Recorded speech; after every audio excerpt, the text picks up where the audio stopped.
Dans ce module christianisme, qui en fait est le dernier, on va tenter une forme de synthèse en s'intéressant à la question du salut, c'est-à-dire la manière de sauver son âme, en opposant en fait, d'après une image, la manière que le judaïsme avait de concevoir ça, par opposition à la version chrétienne du salut par le Christ ressuscité.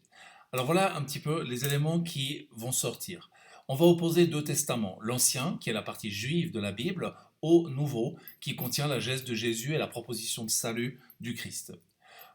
Le salut s'obtient dans l'Ancien Testament et dans le judaïsme par une conformité à la loi, c'est-à-dire qu'il s'agit d'exécuter les commandements demandés et naturellement de ne pas déroger aux interdictions. Et ça s'oppose à un salut par la foi qui est obtenu par la foi pascale dans la résurrection du Christ, victorieux de la mort. Derrière tout ça, il y a la question pour le judaïsme et l'Ancien Testament de la rétribution, c'est-à-dire que vous êtes payé en fonction des actions que vous posez, et ça s'oppose à la grâce qui est le sacrifice du Christ, qui a été fait, offert à l'humanité et qui est toujours déjà acquis. Les actes bons, éventuels, qu'on ferait, découlent de cette grâce. Ils ne sont pas posés pour l'obtenir. Ça, c'est le christianisme par opposition à l'Ancien Testament qui, lui, est rétributif et fait précéder les actes. Alors, l'image qu'on va se donner comme support, c'est la loi et l'évangile de Lucas Cranach, Cranach l'Ancien, une illustration qui a été peinte aux alentours de 1529, donc Renaissance allemande, peinte dans la ville de Gotha. Il y a plusieurs versions de ce tableau. Celui-ci a été peint à Gotha. Il y en a un autre qui inclut la Vierge, laquelle n'est pas présente dans cette déclinaison-là. Gotha, donc en ex-Allemagne de l'Est. Voilà l'image. Je vous laisse la regarder quelques instants.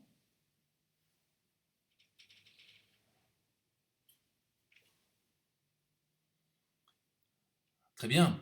Et il n'aura bien sûr échappé à personne que cette image a une structure totalement binaire puisqu'elle est clairement coupée en deux par un arbre qui la divise en deux moitiés égales et qui littéralement se dresse en travers la page complètement de bas en haut et distingue du coup deux moitiés.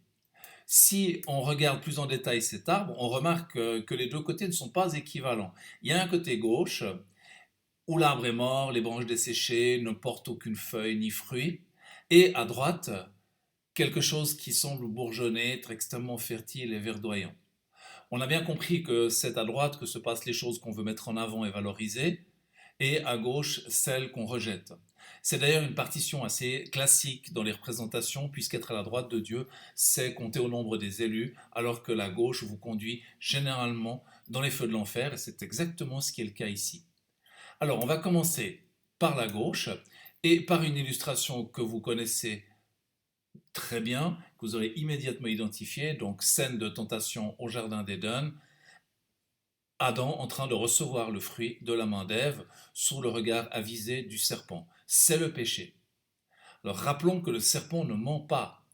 Le serpent leur dit, si vous goûtez du fruit de l'arbre de la connaissance du bien et du mal, vous serez comme des dieux. Connaître le bien et le mal, c'est être comme Dieu. Et en effet, c'est extrêmement séduisant. À ce moment-là, les deux entrent dans une forme de connaissance qu'ils n'avaient pas avant. C'est la fin de l'innocence. Et ils sont jetés dehors du paradis, mais la sanction de ça, c'est que désormais ils sont mortels. Et que la possibilité de faire faux, de déroger à la règle, c'est-à-dire de faire le mal, elle apparaît en même temps. Alors, cette situation est exactement représentée ici, avec l'être humain chassé par deux instances malfaisantes et qu'il court éperdu, se jeter dans les feux de l'enfer que vous voyez sur le bord à gauche. Alors ces deux personnages, quels sont-ils? Eh bien, on a un squelette qui clairement représente la mort, comme c'est souvent le cas dans les scènes macabres, ici c'en est une, avec à ses côtés un démon qui a tous les attributs de la fonction, c'est-à-dire il est griffu, il est plein d'écailles, il a des cornes de bouc, et voilà. La mort inspirée par le mal et l'homme persécuté par sa faute et par l'erreur qu'il a fait d'avoir transgressé la loi divine, dont désormais il a conscience puisqu'il est apte à juger du bien et du mal par lui-même, ce qu'il ne pouvait pas dans son état d'innocence d'avant le péché. Alors, comment est-ce qu'on répond à cette catastrophe d'avoir enfreint le commandement divin? Eh bien, par de nouveaux commandements. Là, vous les avez repérés, hein. Les 10 commandements qui sont posés sur les tables de la loi, c'est clairement la loi juive, c'est la loi de l'Ancien Testament, c'est la loi qui dit vous devez obéir aux commandements divins, sinon vous êtes punis.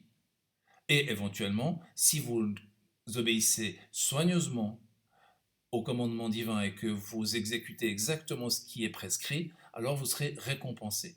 Le problème, c'est qu'on ne soit jamais véritablement sûr d'être totalement à jour avec les commandements. Et est-ce qu'on arrivera à épuiser la faute commise par Adam et Ève? Dans cette image-là, la réponse est clairement non. D'ailleurs, on voit en arrière-plan une scène, une scène de campement, avec au centre, si vous regardez bien, je vais vous le montrer, le voilà, sur un petit, ça ressemble à un caducée de pharmacien, en fait c'est le serpent d'airain. C'est quelque chose qui revient souvent dans les peintures de Cranach. Ici, une espèce de planche de salut qui peine à sauver les gens qui meurent comme des mouches dans quelque chose qui est véritablement frappé par le malheur, qui n'est autre que la sanction divine, puisque le salaire du péché, selon le Nouveau Testament, c'est la mort. Vous avez l'illustration en dessous et l'expression concrète dans le quotidien des gens immédiatement derrière. Si on monte un petit peu, on voit que tout en haut, Cranach fait figurer le Christ, mais pas n'importe quel Christ. Il nous met un Christ en gloire, il nous met un Christ en majesté, avec un collège d'anges rassemblés autour de lui et de saints qu'il adore. Et naturellement, ce Jésus-là juge, ce Jésus-là domine, ce Jésus-là est en majesté. Et vous remarquez d'ailleurs qu'il est encerclé dans un nuage qui le coupe complètement du restant de l'illustration. Le jugement divin, même à travers le Christ, est véritablement quelque chose d'implacable et en bas, on tente de respecter les commandements, mais enfin c'est l'Ancien Testament et on ne les respecte jamais à la hauteur de la faute commise par Adam et Ève et qui entache toute l'humanité.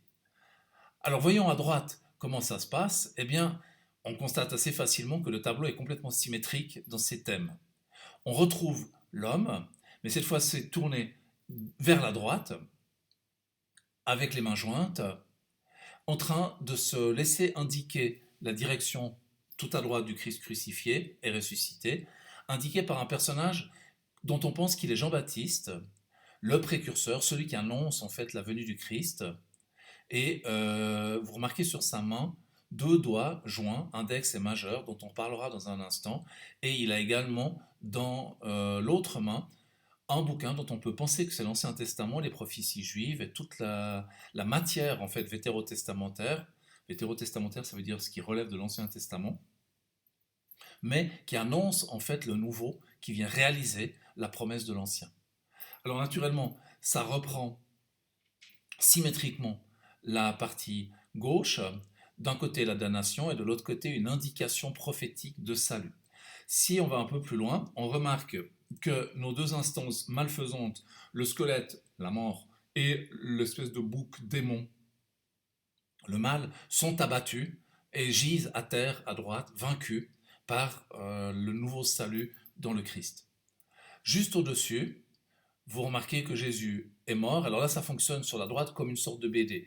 Vous avez Jésus crucifié, mourant, vendredi saint. Juste derrière, vous avez le tombeau. Et juste en dessus, Jésus ressuscité, et c'est le dimanche de Pâques. À quoi ça répond? Alors, maintenant, si je dois mettre un carré jaune dans la partie gauche, ben, c'est difficile de voir où est-ce qu'il figurerait. Eh bien, vous allez peut-être être surpris, mais en fait, il est là. Parce que l'erreur commise par Adam et Ève qui fait entrer le mal et la mort dans le monde, eh bien, Jésus, Dieu, en mourant sur la croix le vendredi saint, la rachète et il paye cette faute une fois pour toutes. Sinon, on n'a jamais fini de la réparer. Il faut des lois et des lois et des lois sans qu'on puisse jamais véritablement régler son compte au péché. En mourant sur la croix, à droite, Jésus réalise ceci une fois pour toutes. Et c'est pour ça qu'on l'appelle l'agneau de Dieu. L'agneau, c'est l'agneau qu'on sacrifie. Ça renvoie au sacrifice d'Abraham. Abraham qui donc trouve un bouc à sacrifier en lieu et place de son fils Isaac, qu'il était parti pour égorger sur le mont Moria, et qu'il a juste pu sauver, interrompu par Dieu dans son geste sacrificiel.